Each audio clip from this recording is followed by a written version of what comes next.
Andersen's Fairy Tales, The Leapfrog by Hans Christian Andersen. A flea, a grasshopper, and a leapfrog once wanted to see which could jump highest, and they invited the whole world, and everybody else besides, who chose to come to see the festival.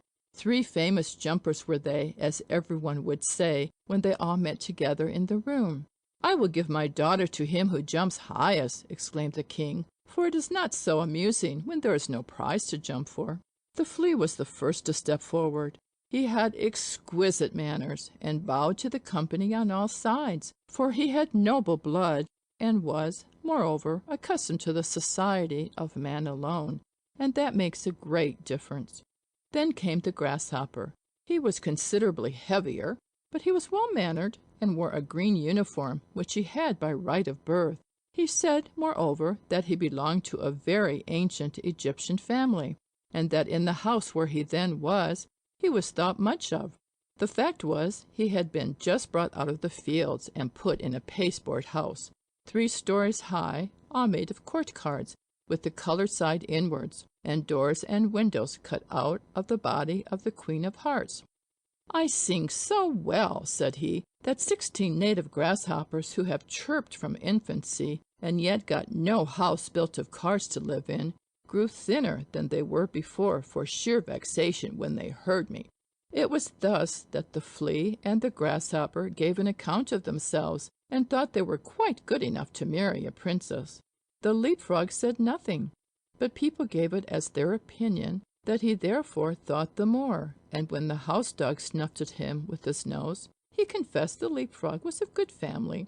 The old counselor, who had had 3 orders given him to make him hold his tongue, asserted that the leapfrog was a prophet, for that one could see on his back if there would be a severe or mild winter, and that was what one could not see even on the back of the man who writes the almanac. "I say nothing, it is true," exclaimed the king, "but I have my own opinion notwithstanding." Now the trial was to take place. The flea jumped so high that nobody could see where he went to, so they all asserted he had not jumped at all, and that was dishonorable. The grasshopper jumped only half as high, but he leaped into the king's face, who said that was ill-mannered.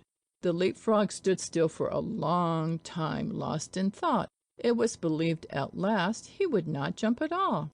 "I only hope he is not unwell," said the house dog, when pop! He made a jump all on one side into the lap of the princess, who was sitting on a little golden stool close by. Hereupon the king said, "There is nothing above my daughter, therefore to bound up to her is the highest jump that can be made.